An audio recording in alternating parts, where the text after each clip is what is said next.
Well, my testimony. I guess we can start with who I was.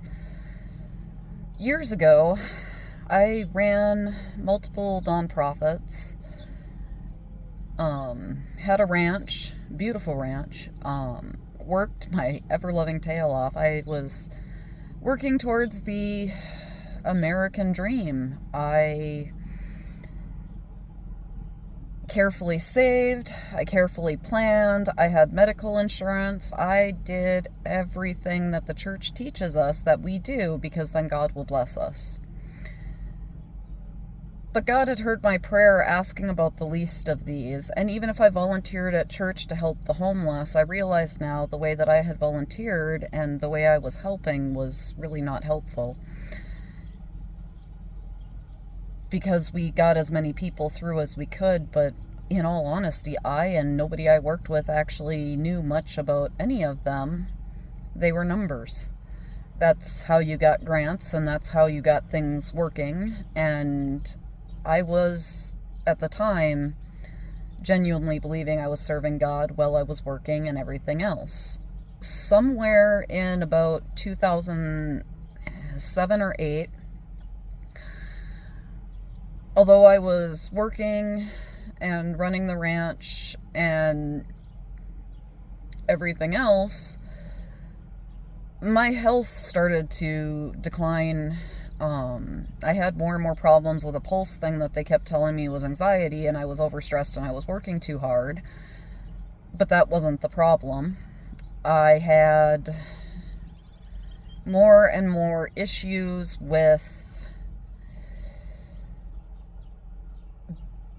being allergic to things that I'd always been allergic to, but they were getting nastier and nastier with more chances of anaphylactic shock. I was born with a problem of having anaphylactic shock to multiple different things, and eventually it became any perfumes and cleaning chemicals. It was almost impossible to mitigate, and it was becoming more and more impossible to be around other people, but I powered on because I was doing the right things, and God would bless me and God would heal me. I was working, I was taking care of my kids as a single parent, I had the ranch going, I had at the time Save Our Souls. I'm one of very few people in the United States that can fully train a service horse for individuals with disabilities, and here's me slowly getting disabled. I kept fighting for answers, and I kept getting told that I had anxiety. Except I wasn't anxious. I mean, it was really nerve-wracking to have my pulse suddenly jump to, like, the 200s for no reason whatsoever, but I wasn't anxious before that happened. In fact, a few times it happened, I was doing my favorite thing, which is what I did to relax, which was cleaning my barns. I love cleaning barns. I know that's weird, but So I knew it wasn't anxiety, because there's no way I was having an anxiety attack while doing the one thing that just absolutely relaxes me. And back and forth. Eventually the anaphylactic reactions started leading to me losing employment because my employers were a little bit concerned about the fact that I would get ambulanced or life flighted out of work. Fair. Regardless of my work ethic, the fact that I could drop dead at work was kind of becoming a problem because breathing is actually an important factor in being employed. And I had kind of started looking at online jobs, but at the same time, I'm like, I'm not sure what's wrong, so let's start trying to figure it out. Even with medical insurance, they wouldn't pay for a lot of the tests. I got bounced here, I got bounced there, and in desperation, I started reducing what I had, working less because I would get a job, stay at the job, be at work, have enough reactions for employers to be like, we love your work ethic, but seriously, could you die at work? And the answer to that is always yes. Let go. Many of them telling me I needed Social Security and literally writing letters for my lawyer. Kept doing the medical stuff, kept getting told some of it was anxiety. The other part was figure out the thing that you're allergic to. Well, it was dozens of things. It's 4 pages long because that's part of having mast cell disease. And eventually, in between job loss and everything else, I just kind of kept going and lost everything. I lost the ranch, moved into a much smaller house, could not maintain employment, but kept plugging through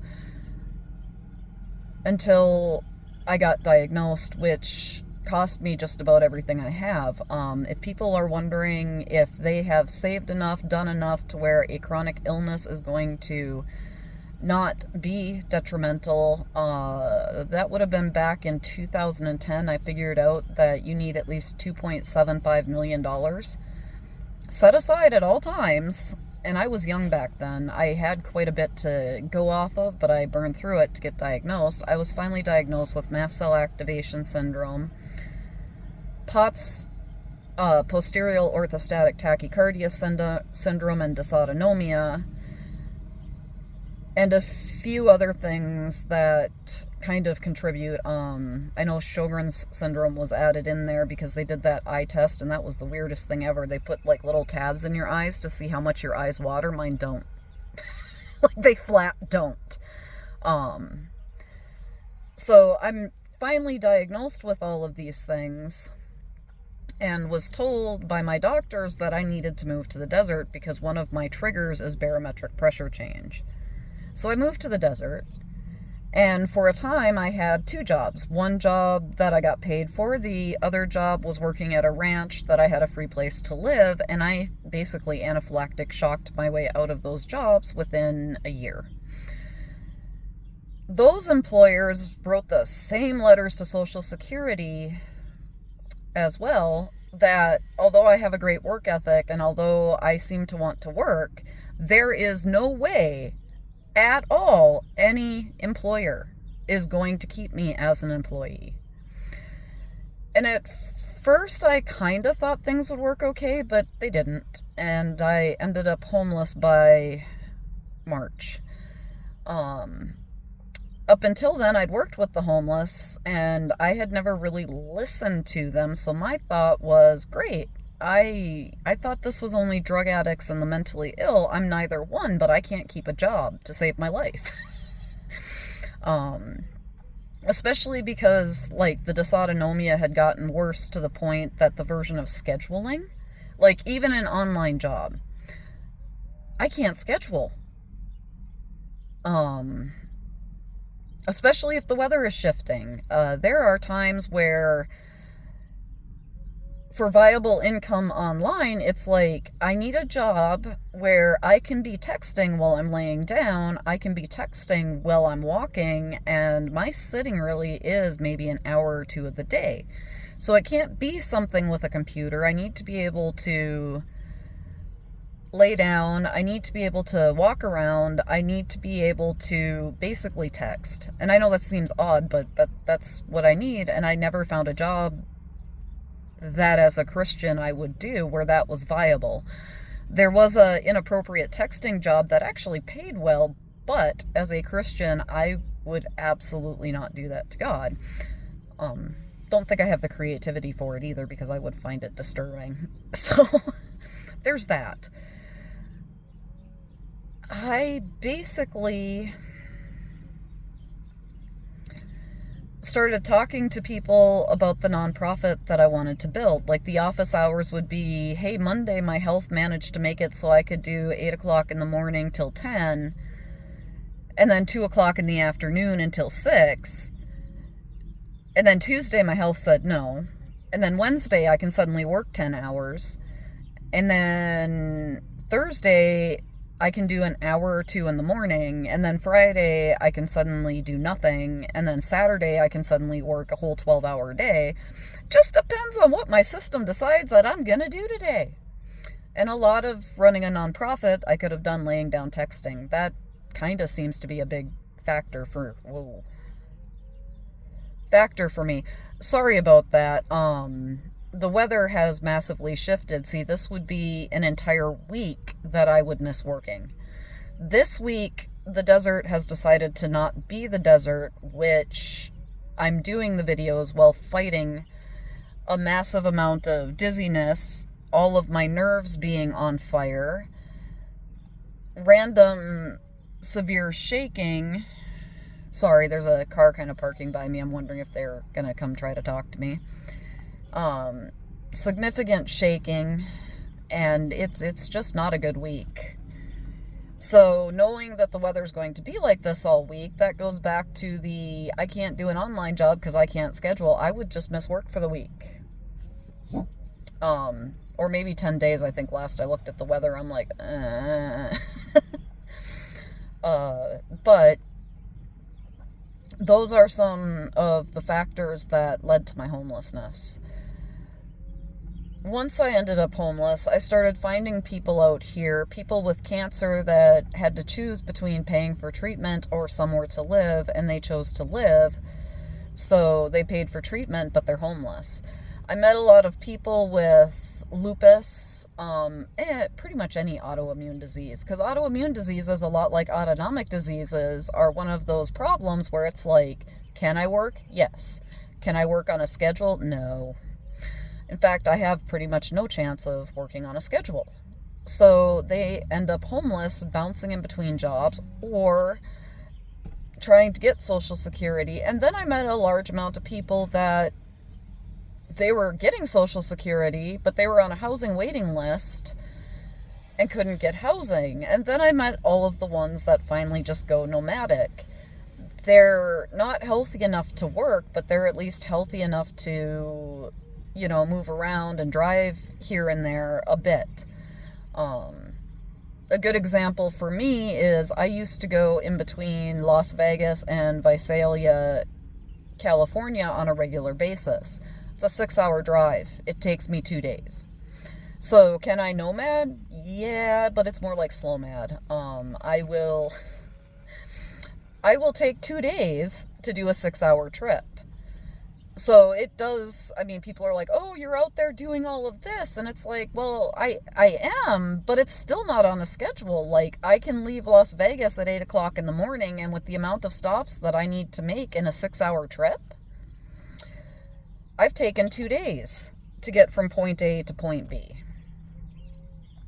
So I'm not like, hey, I want to drive this 12 hours away. That takes me a week. But I can still get stuff done, and I learned how to do ministry around my health with the homeless because I realized that although I had gone nomadic, that there are so many out here that need help, but they needed help in a form of community. They needed help in a form of seeing Christ's love, because when you go through the church lines, you're moved through what I would call, as a rancher, what I would call the cattle line. Here's some food, here's a Bible tract, we care about you, now leave. It's the attitude, not the wording. And there's always the inviting them to church, but then there's no warmth to give them a reason to actually want to come. And I don't blame the people who are working in those positions, because I've noticed over time that it's only 1% of the Christian population that's actually out there trying to help the poor. Everybody else sends money. Biblically, though, and that's where 2,000 Reasons comes from. Biblically, though, God's not really amused. That's not what he asked us to do. He asked us to run out there and love people. And one of the biggest things I repented for was helping the homeless without, sitting with them, talking with them, showing them the love of Christ. So how does my ministry actually work? I go out and I find these people in desperate need of Christ. I help build communities among, like a dozen people. I don't run around stating right away that I'm a Christian, but everybody knows, most often because I get called Pastor Esther. That would be a good way to figure it out. So they know, and they work with me, and we eat as a group, and we communicate as a group, which honestly homeless people do naturally. It's really weird. The poorer you are, the more likely you are to actually love each other. I have noticed that somebody with a stable income will hem and haw about giving somebody $20, and a homeless person will have 2 pairs of shoes, realize their neighbor does not have a pair of shoes, and fix the problem by giving them one of those pairs of shoes that they can't afford to lose. It's a different attitude, and that's even among the addicts, which is weird. I'm like, okay, so the addicts are like potential to rob you if you have anything of value, but if you don't have a pair of shoes, they'll see to it you have shoes. I've never quite figured out that mentality. But I started working with the disabled homeless, and I started realizing that the disabled homeless really don't have programs. All of the church programs are geared towards, let's fix you. Let's get you into drug treatment. Let's get you into a mental health clinic. Well, I don't qualify for either one. So they do me no good. So then they'll put you on the housing waiting list. But the problem with the housing waiting list is the 5 to 15 year wait. You're going to be homeless while you're waiting to get housed for 5 to 15 years. I'm not driving today, for anyone that's wondering. On days that my system is like this, I absolutely don't drive. My good days I can drive. Days like today, I obviously can't. Over the last 10 years, I have developed along my route safe places. So Dean and Barb are babysitting me. They know I'm having a bad day, and I'm parked in the back of the Cenex parking lot, where I am always welcome as long as I need to stay, especially if I'm sick. They've looked at the weather too, and are well aware that although I should be just staying at the hotel, that I can't afford to be doing that.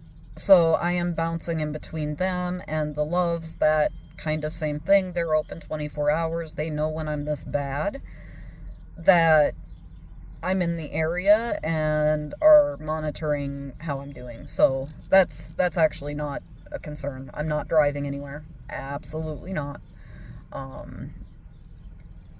But just a bad day. But, well, weak.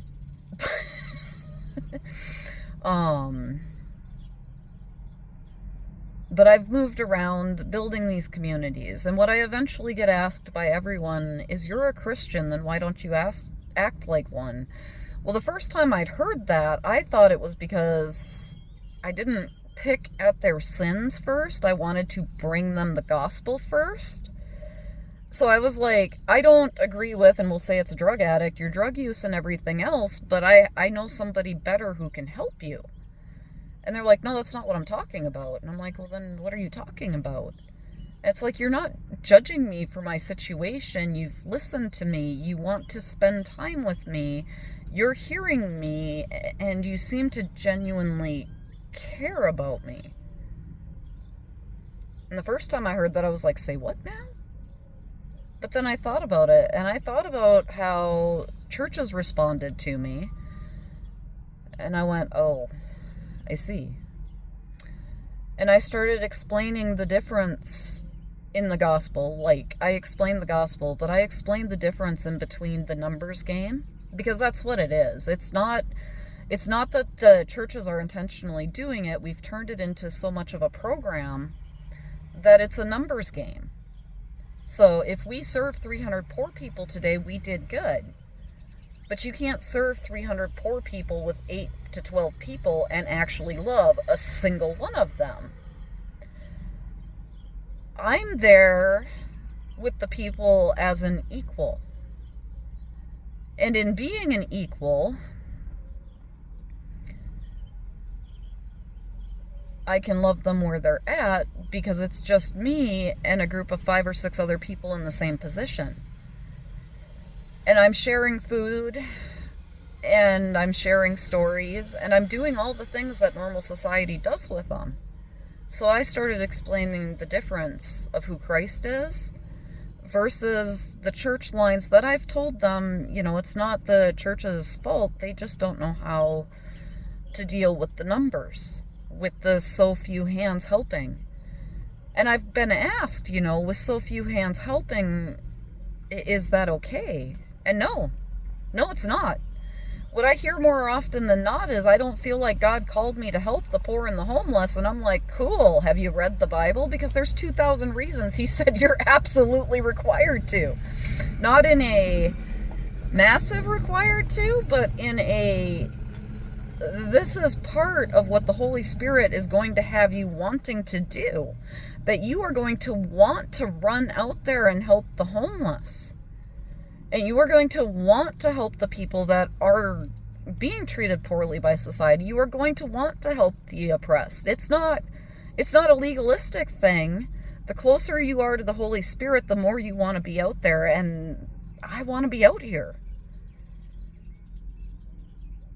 And I think that's why I'm having a hard time with my current choice, because I don't want to leave. There are so many people out here that if Christians got together and listened, and if Christians got together and helped with the building of the nonprofit, could be benefited. Am I going to be able to give you massive numbers? No. Because I can't quantify loving people where they're at. Am I going to be able to give you massive numbers of people that gave their life to Christ and are suddenly churched and housed and everything else? No. In fact, some of them will never be housed because they can't afford it and they're on the waiting list. That waiting list is hilarious. And some of them waited so long, by the time housing showed up, they're like, nah, I've been a nomad so long, why would I go back to being in a prison? I'm already sick. I don't want to be jailed. And if they have Social Security, more power to them. I mean, one of the parts of the programs I wanted to do is a retirement place for nomads once they get too sick to be on the road, because it's going to happen eventually. Love. Love is something that I wanted to make into a ministry. You know how overseas ministry works? We go overseas and churches will pay through the teeth to send somebody overseas.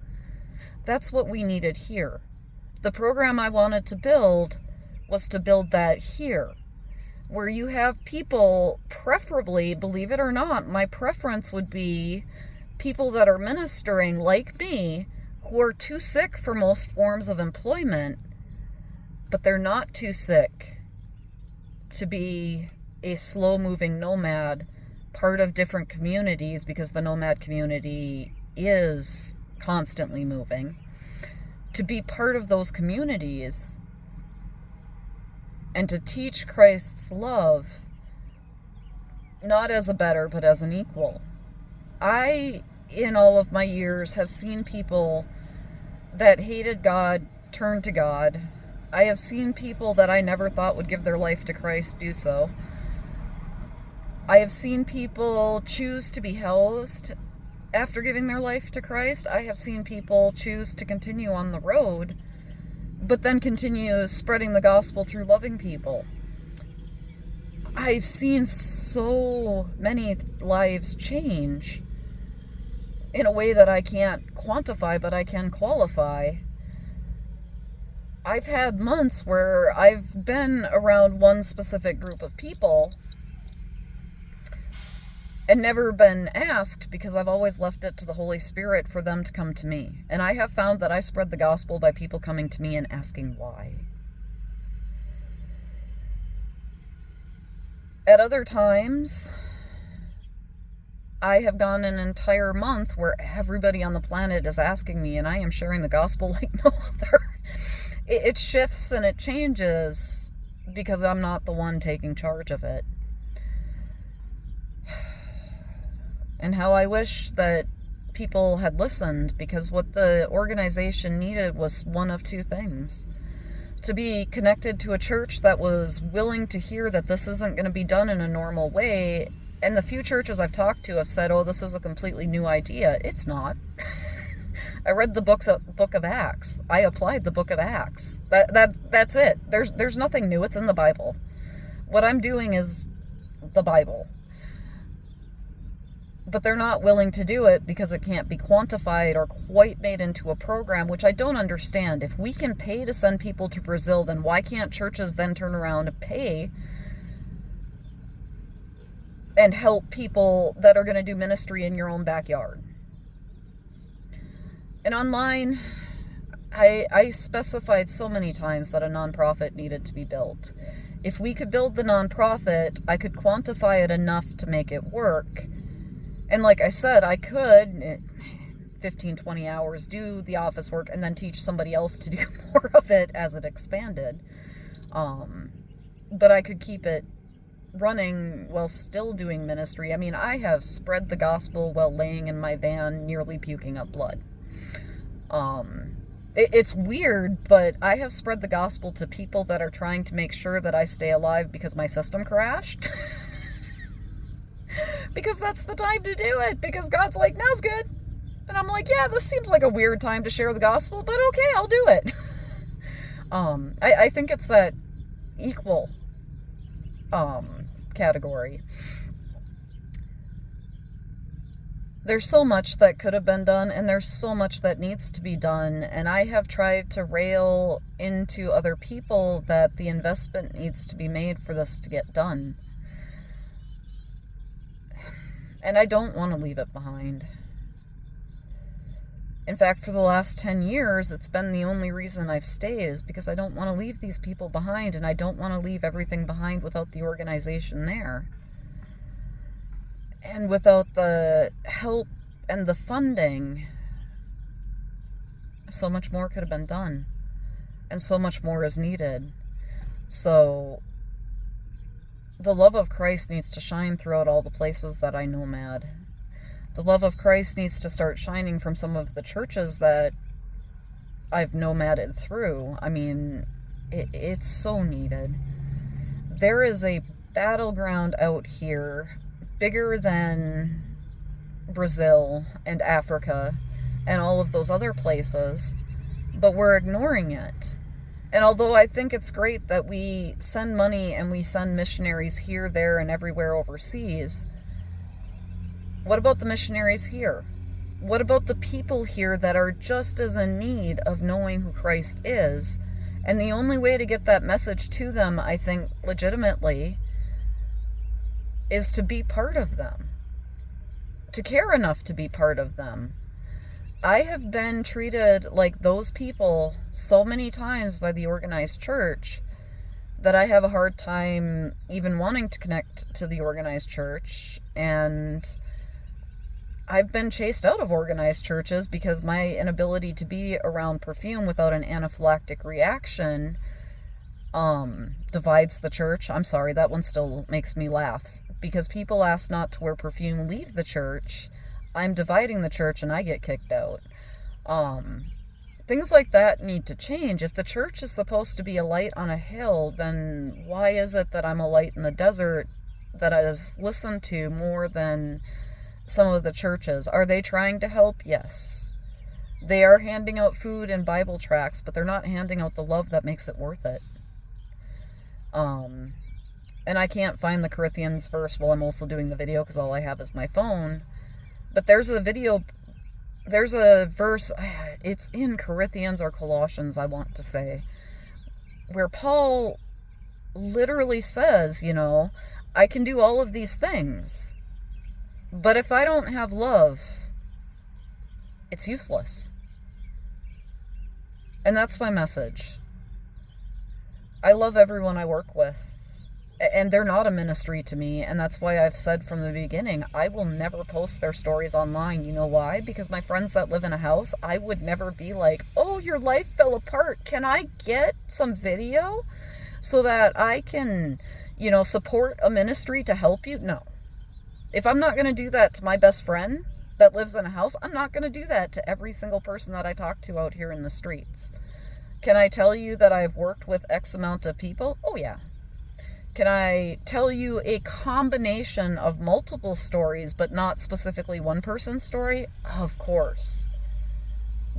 But I will never do the exact thing that somebody housed would be just insulted at to somebody that I love out here.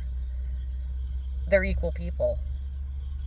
And they deserve equal treatment. And it's that equal treatment that gets them asking for God. And I hope people understand that. And if you have questions, by all means, ask me. But that's basically my testimony. I love what I do. And I really don't want to give it up, but it is what it is.